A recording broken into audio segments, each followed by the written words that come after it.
Tomé el álbum de bodas con las dos manos.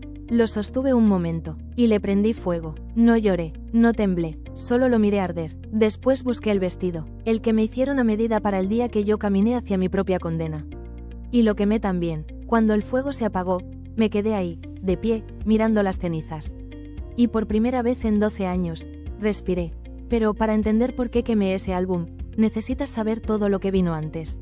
Necesitas conocer a la niña de 17 años que quedó atrapada contra un muro de bloque en el fondo de un lote oscuro, sin saber cómo escapar. Necesitas conocer a la mujer que limpió vómito ajeno. Crió sola a 2 hijas y no tuvo un centavo propio durante 12 años. Y necesitas conocer el momento exacto en que esa mujer decidió que ya fue suficiente. Esta es la historia de Elena. Y si en algún momento sientes que estoy hablando de ti, es porque probablemente sí lo estoy haciendo. Quédate, esto te importa. Mi nombre es Elena. Nací en un pueblo pequeño del altiplano guatemalteco, de esos que nadie conoce si no es de ahí.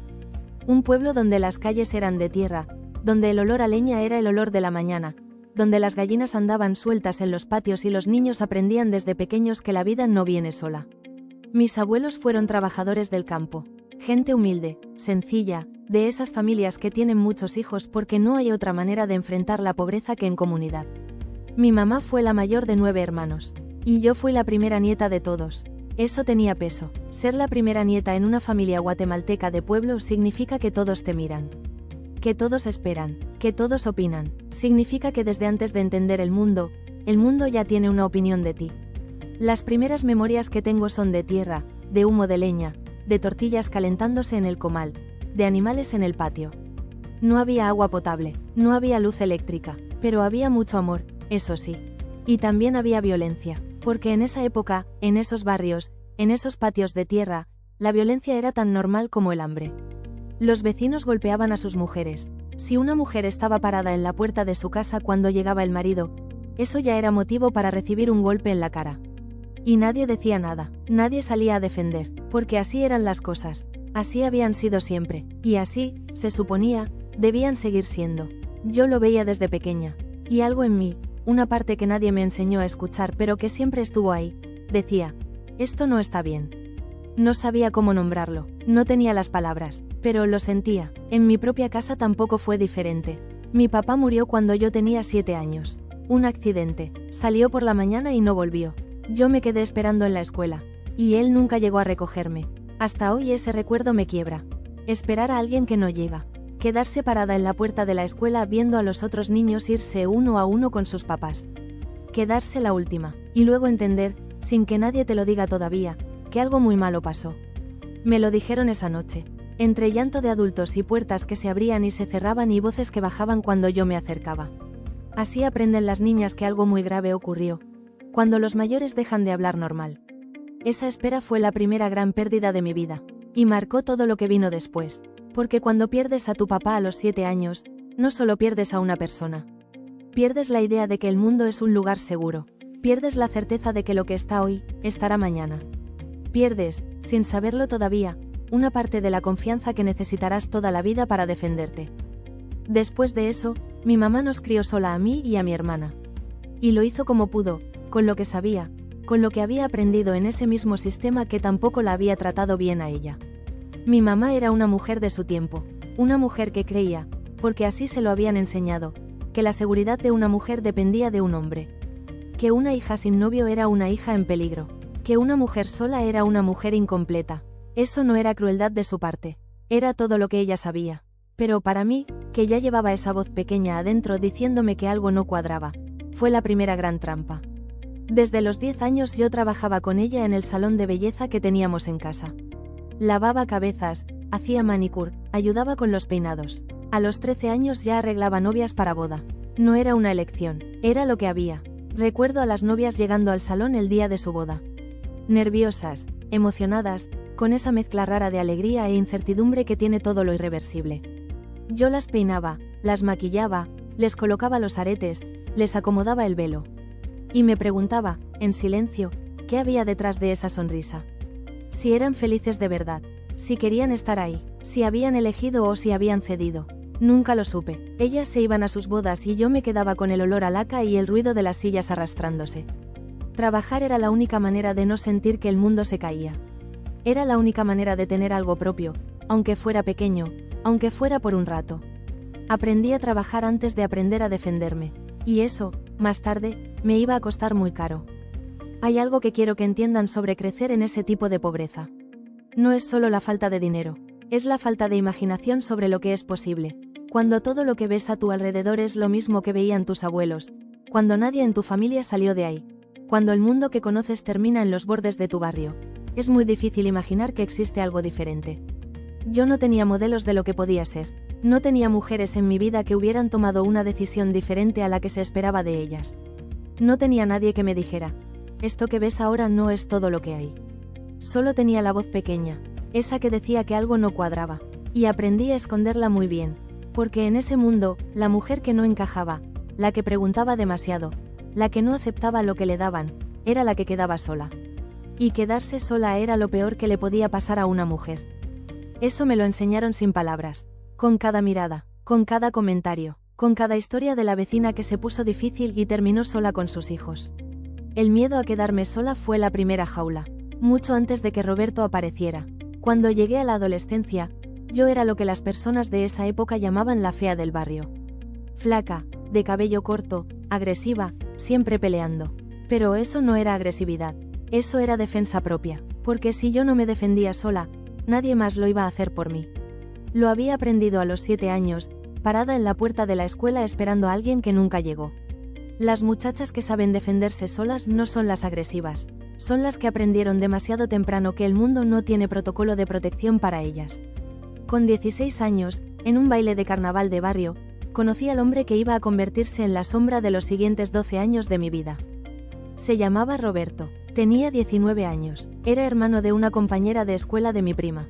Y esa noche, sin que yo lo eligiera, se pegó a mí como si fuera suyo. No hubo elección de mi parte, él simplemente decidió que yo era de él, y desde esa noche, no me dio ni un día de paz. Me seguía a la escuela en bicicleta, me esperaba afuera del trabajo, dormía dentro de su carro en la puerta de mi casa, y yo no sabía cómo escapar, no tenía a quién contarle, mi mamá no quería escuchar. Para ella, si un muchacho estaba interesado, lo correcto era aprovechar eso, no rechazarlo. Ya tienes novio, ¿y qué más quieres?, me decía, como si tener un hombre encima fuera lo mismo que tener lo que una necesita. Y así comencé a vivir algo que hoy yo reconozco como abuso. Pero que en ese entonces, nadie tenía ni siquiera un nombre para llamarlo. Porque así funciona el acoso. No llega disfrazado de monstruo. Llega disfrazado de interés, de atención, de es que le gustas mucho. Y cuando eres una muchacha joven que creció viendo que los hombres siempre tienen razón, que la queja es debilidad, que rechazar es ingratitud, no tienes las herramientas para identificarlo como lo que es. Los abusos fueron creciendo. Primero el acoso constante, después los manoseos a la fuerza. Había una rampa al frente de la entrada de mi casa, y esa rampa era el lugar al que yo no podía llegar con él. Porque si llegaba ahí, podía tener la certeza de que no iba a salir de ahí sin que él al menos me hubiera manoseado, se hubiera restregado contra mí, me hubiera ensuciado la ropa. El muro era de bloc sin repelo, uno de esos muros altos que quedan oscuros de noche, en el fondo de un lote, en una de esas colonias donde nadie pregunta y nadie responde. Yo tenía 17 años, y no podía hablar, no podía quejarme, porque si lo hacía, era yo la que quedaba mal, era yo la que se había dejado. ¿Lo escuchan? Yo era la que había sido lastimada, y era yo la que iba a quedar mal. Así funcionaba el mundo en el que yo crecí, y así sigue funcionando en muchos lugares hasta hoy. Roberto sabía exactamente lo que hacía. No porque fuera un genio del mal, sino porque había aprendido, en ese mismo sistema que me había enseñado a mí que callar era correcto, que los hombres tienen el derecho de tomar lo que quieren, que la insistencia es una forma de amor, que la mujer que resiste demasiado es la que no sabe lo que le conviene. Y lo aplicaba con la naturalidad de quien repite algo que siempre ha visto funcionar. Me seguía porque nadie le había dicho que no podía. Me arrinconaba en esa rampa porque nadie lo había detenido. Dormía en su carro frente a mi casa porque mi mamá pensaba que eso era compromiso. Eso es lo que hace la violencia cuando es invisible, no necesita esconderse. Puede operar a plena luz del día, con la aprobación de todos, porque nadie tiene las palabras para llamarla por su nombre. Y yo, atrapada entre ese silencio y esa insistencia, empecé a ceder. No por amor, nunca fue por amor, cedí porque estaba cansada, porque no había salida visible, porque cada vez que intentaba rechazarlo había una consecuencia, un escándalo, una escena, una mirada de mi mamá que decía, ya para, no hagas problema. Y con el tiempo, el cansancio se parece mucho a la resignación. Y la resignación, si no tienes cuidado, se parece mucho a quedarse. Esos 4 años de noviazgo fueron 4 años de aprender a minimizar lo que sentía. A decirme a mí misma que no era para tanto, que todos los hombres eran así, que yo era demasiado sensible, demasiado intensa, demasiado difícil, que si algo no funcionaba, la falla era mía. Eso también me lo enseñaron sin palabras, con cada comentario de su familia, con cada mirada que me comparaba y me encontraba faltando, que era demasiado morena, que tenía el cabello muy rizado, que era del barrio equivocado, que mi familia no era lo suficientemente respetable, y yo, que ya cargaba todas las inseguridades de una niña que creció pobre y sin papá, absorbí cada una de esas palabras como si fueran verdad. Porque cuando eres joven y no tienes a nadie que te diga lo contrario, terminas creyendo lo que más escuchas. Y lo que más escuché durante esos años fue que yo no era suficiente. Quiero detenerme aquí un momento, porque sé que hay mujeres escuchando esto que reconocen exactamente eso. Ese ciclo, esa voz que te dice que no eres suficiente y que viene de afuera pero con el tiempo empieza a sonar como si viniera de adentro. Y quiero decirles algo que nadie me dijo a mí a tiempo, esa voz miente. No era tu voz, nunca lo fue, era la voz de alguien que necesitaba que te creyeras pequeña para poder tenerte cerca. Que necesitaba que dudaras de ti misma para que no se te ocurriera irte. La duda que sientes sobre ti misma no es tuya, te la pusieron, y así como te la pusieron, puedes quitártela. Yo tardé años en entender eso, años que no voy a recuperar, pero también años que me enseñaron cosas que no habría aprendido de otra manera. Y hoy te los cuento a ti para que quizás tú no tengas que tardar tanto. El matrimonio fue marcado y cancelado 3 veces. Todos en mi familia sabían que yo no quería casarme. Algunos tíos incluso apostaban cuánto iba a durar. Pero yo no tenía opciones reales. No tenía dinero propio. No tenía estudios universitarios. Mi mamá amenazaba con hacerse daño si yo no me casaba. Y él no me dejaba en paz ni un solo día. Hay un tipo de presión que no grita. Que no amenaza con palabras claras. Que no deja moretones visibles. Pero que te va acercando, despacio, como el agua que sube en un cuarto sin salida. Y un día miras alrededor y ya no hay donde pararte que no sea agua. Eso fue lo que pasó. El 1 de febrero de 1997, a los 20 años recién cumplidos, me casé con Roberto. La ceremonia fue bonita, dicen. Había flores en la iglesia. Había comida para todos los invitados. Había un vestido hecho a medida, con encajes, con cola, con todo lo que se supone que debe tener el vestido de una novia feliz. La iglesia estaba llena, había música, había arroz en la entrada y flores en los bancos y ese olor a perfume mezclado con incienso que tienen las bodas. Todo lo que se supone que hace feliz a una mujer. Pero quien me conocía, quien miraba mis fotos de ese día, decía siempre lo mismo. Elena, pareces que estás en un velorio. Y tenían razón, para mí, ese día no era una boda, era una condena. Yo caminé por ese pasillo pensando cuándo iba a poder divorciarme. No sí, cuándo, y miraba las flores, y miraba a la gente, y sonreía porque era lo que se esperaba de mí. Porque la novia sonríe, porque si no sonríes, algo está mal contigo, porque nadie se casa para ser infeliz, así que si eres infeliz el día de tu boda, el problema debes ser tú. Esa lógica me acompañó mucho tiempo. Esa misma noche, en la fiesta, ya hubo peleas, ya hubo escenas, ya hubo ese momento en que miras alrededor y piensas, este es el resto de mi vida. Y en los meses que siguieron, todo lo que yo había sospechado se confirmó. El alcohol era el compañero permanente de Roberto. Durante la semana podía controlarlo, pero los fines de semana eran otra cosa. Los fines de semana empezaban con cerveza desde la mañana y terminaban con él vomitando en el baño, en el cuarto, en el corredor, en cualquier lugar que no fuera el inodoro. Y yo limpiaba, porque yo siempre limpiaba. Era la rabiosa, la brava, la que no sabía estar con un hombre. Pero también era la que se levantaba a las 2 de la mañana a limpiar el desastre que él dejaba. La que lavaba la ropa que él ensuciaba. La que ponía orden en el caos que él creaba. Mientras él dormía su borrachera, yo limpiaba. Mientras él descansaba, yo cargaba. Mientras él ocupaba todo el espacio, yo aprendía a no ocupar ninguno.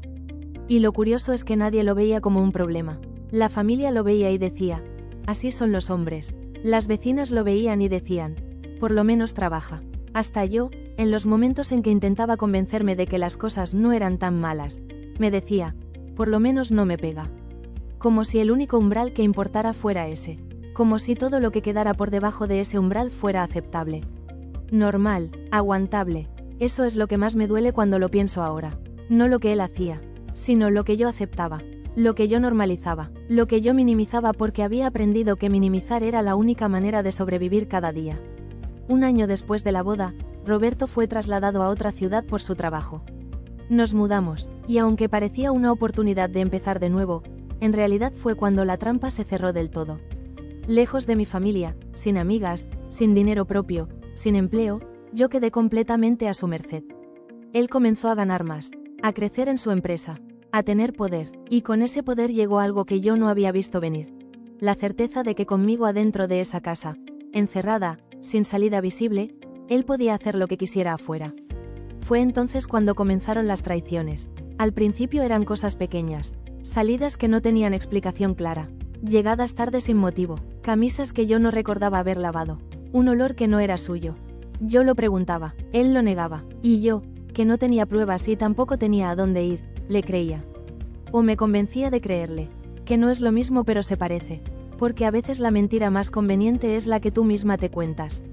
Y yo, encerrada en ese apartamento con una bebé pequeña, sin un centavo en la cartera para tomarme un café afuera, sin poder comprarle ni una ropita a mi hija sin pedirle permiso a él, empecé a entender que había caído en una jaula. Una jaula sin rejas visibles, pero jaula al fin. No tenía dinero propio, eso suena a detalle, pero no lo es.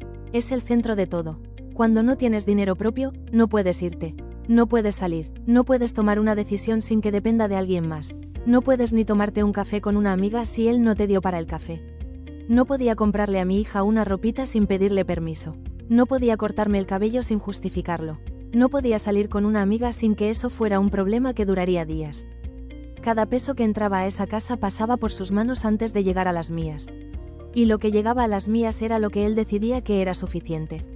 Y él lo sabía, y lo usaba, cada vez que yo me quejaba, cada vez que reclamaba algo, cada vez que levantaba la voz, ahí estaba el recordatorio silencioso. ¿Y a dónde vas a ir tú? Sin dinero, sin trabajo, con una hija pequeña, en una ciudad que no es la tuya, sin familia cerca, ¿a dónde vas a ir? Esa pregunta fue mi segunda jaula. Las respuestas que no tienes encierran más que cualquier cerrojo. Y yo no tenía respuesta. Todavía no. Todo se reveló en octubre. Habíamos viajado a mi ciudad natal para celebrar el cumpleaños de mi sobrino. Una fiesta sencilla, de familia pobre. Salchichas, pastel, globos de colores. Pero estábamos juntos, y eso valía más que cualquier adorno. Él dijo que iba a llevar a su papá a casa y que regresaba. Esa noche, mi hija menor se enfermó. Fiebre alta, de esas que asustan. Yo intenté localizarlo. Su teléfono, apagado. Pedí prestado el carro a mi prima. Eran las 5 de la madrugada. Yo, en pijama, en chanclas, con el cabello suelto y el corazón apretado, manejé por las calles oscuras buscándolo. Primero fui a casa de su papá. El carro no estaba. Llamé al portón. Nadie respondió. Entonces empecé a buscar. Recorrí las calles del centro. Los bares que él conocía. Los lugares que frecuentaba cuando yo no estaba mirando. Y lo encontré. Lo vi por la ventana de un bar. Camisa nueva, la que yo le había comprado la semana anterior. Una mesa llena de botellas. Cenicero lleno. Y dos mujeres sentadas junto a él, muy juntas. De esa manera en que no se sienta nadie que solo está conversando. Entré, no grité, no lloré, entré con la calma fría de alguien que acaba de recibir exactamente lo que necesitaba. Él se había quitado la argolla de bodas. Todavía se le marcaba el círculo blanco en el dedo. Esa marca que no miente. Las mujeres se levantaron y se fueron sin decir nada. Él no supo qué decir. Solo me miraba con esa mezcla de alcohol y vergüenza que no genera lástima sino asco. Y yo pensé, en silencio, con una claridad que no había sentido en años. Por fin me diste el motivo que necesitaba. No me alegré por la traición. Me alegré por la salida. Porque eso es lo que era. Una salida. La primera salida visible que yo había tenido en años. Y la tomé. Los meses que siguieron fueron una guerra. Él no quería soltar. Seguía apareciendo en la puerta de mi casa. Me ofrecía casa nueva, muebles nuevos, cortinas que yo pudiera elegir sola, todo lo que siempre me había negado cuando era suyo negarme las cosas. Y amenazas también. Te voy a quitar a tus hijas. No eres nadie, no tienes dinero, no tienes trabajo, ¿a dónde vas a ir? Ahí estaba otra vez esa pregunta. La misma jaula con diferente llave. Pero algo había cambiado en mí desde aquella madrugada en el bar. Ya no me importaba la jaula. Ya no me importaba el tamaño del espacio que había afuera. Solo me importaba salir. Salir aunque fuera nada. Salir aunque fuera al vacío. Salir. Recuerdo las noches de esos meses. Las hijas dormidas, la casa en silencio, y yo sentada en la cocina, con una taza de café frío entre las manos, mirando la pared y preguntándome cómo iba a hacer para que todo esto funcionara. No tenía respuestas claras, pero tenía algo que no había tenido en mucho tiempo, la certeza de que quería intentarlo. Que prefería el miedo de lo desconocido al terror familiar de lo conocido. Eso no es poca cosa. Eso es, quizás, todo. Un día, llegó borracho a la puerta de mi casa con su nueva pareja también tomada, y me repitió por enésima vez que me iba a quitar a mis hijas. Yo lo miré, y le dije sin dudar, ¿quieres llevártelas? Llévatelas ahora mismo. Empaqué a las niñas, las puse frente a él, y le dije que si él creía que podía criarlas mejor, que empezara esa noche. No porque no las amara, las amaba más que a cualquier cosa en el mundo, sino porque necesitaba que él entendiera que no me iba a controlar con mis propias hijas. Que ese bloqueo ya no funcionaba, que yo ya no tenía miedo de esa amenaza porque había algo que me aterraba más que perder a mis hijas, perderme a mí misma para siempre. Él no las llevó, claro que no las llevó, porque la amenaza nunca fue real, nunca lo fue, era solo otra jaula, otro cerrojo, otra manera de decirme quédate quieta, no te muevas, no intentes salir. Y yo aprendí algo ese día que no se me ha olvidado. La única arma que tiene una mujer sin recursos es no tenerle miedo a perder lo que él cree que le pertenece. El divorcio fue largo, fue complicado, fue costoso de maneras que no son solo económicas. Él usó cada herramienta que tenía. Tardó meses en cumplir con sus responsabilidades económicas hacia sus hijas. Habló mal de mí con toda la familia. Me acusó de cosas que no eran verdad con la misma facilidad con que respiraba.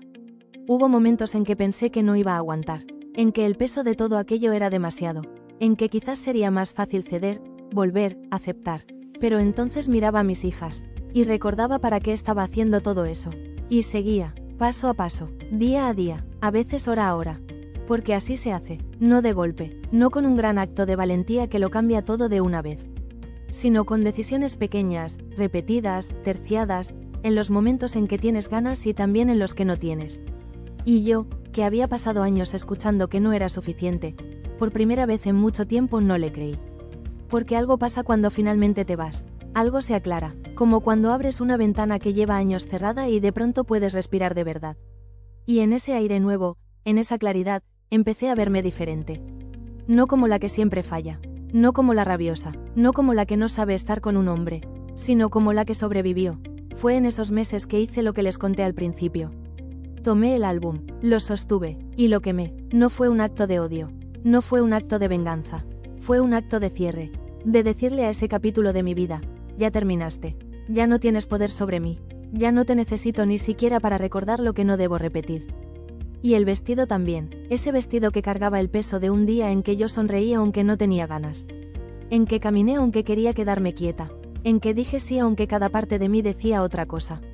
Lo quemé, y me quedé mirando las cenizas, y respiré. Los años que siguieron no fueron fáciles. No quiero contarles una historia de transformación perfecta porque no la hay. La vida no funciona así. Hubo meses de mucho esfuerzo y poco dinero. Hubo noches que mis hijas dormían y yo me quedaba despierta sumando y restando sin que los números cuadraran. Hubo momentos en que pensé si había tomado la decisión correcta, y siempre llegaba a la misma conclusión, sí, porque la dificultad de ser libre nunca fue peor que la comodidad de estar presa. Seguía trabajando, el salón, las clientas, las manos que nunca descansan pero que son tuyas, completamente tuyas, y eso cambia todo. Y entonces llegó la invitación que cambió mi historia para siempre. Una tía mía vivía en España. Llevaba años allá. Me invitó a visitarla. Yo tenía 32 años. 2 hijas, un divorcio encima, y la sensación profunda, casi física, de que lo mejor de mi vida ya había pasado. ¿Qué me quedaba por vivir? Eso me preguntaba. ¿Qué podía esperar todavía una mujer de 32 años con todo ese peso encima? Subí al avión sin saber la respuesta. Y cuando llegué a España, cuando salí del aeropuerto y vi esa ciudad, esa luz, esa manera diferente que tiene la gente de moverse por el mundo, sentí algo que no había sentido en mucho tiempo. Ganas de estar, ganas de ver, ganas de conocer, ganas, simplemente, de vivir. No sé si pueden entender lo que significa eso para una mujer que durante años no supo si tenía derecho a querer nada. Para quien el simple acto de desear algo propio era sospechoso. Era egoísmo, era ingratitud, sentir ganas, de repente, sin que nadie me las hubiera dado ni me las pudiera quitar, fue como recordar que yo existía.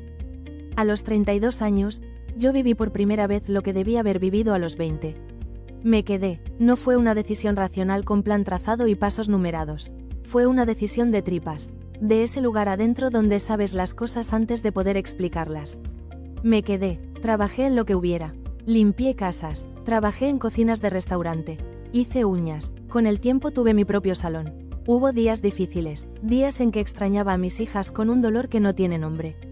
Días en que la distancia se sentía demasiado grande. Días en que me preguntaba si estaba haciendo bien. Pero también hubo días en que terminaba el turno en el restaurante con los pies destruidos y los brazos cansados, salía a la calle, miraba el cielo de esa ciudad nueva, y sentía que estaba construyendo algo. Algo mío, algo real, algo que nadie me podía quitar.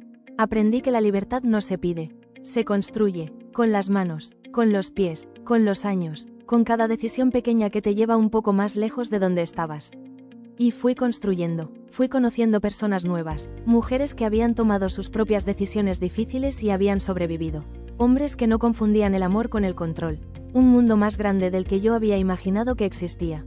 Fui conociendo, también, a Elena, no a la niña que esperaba a su papá en la puerta de la escuela, no a la muchacha que no sabía cómo decir no, no a la mujer que limpiaba vómito a las 2 de la mañana.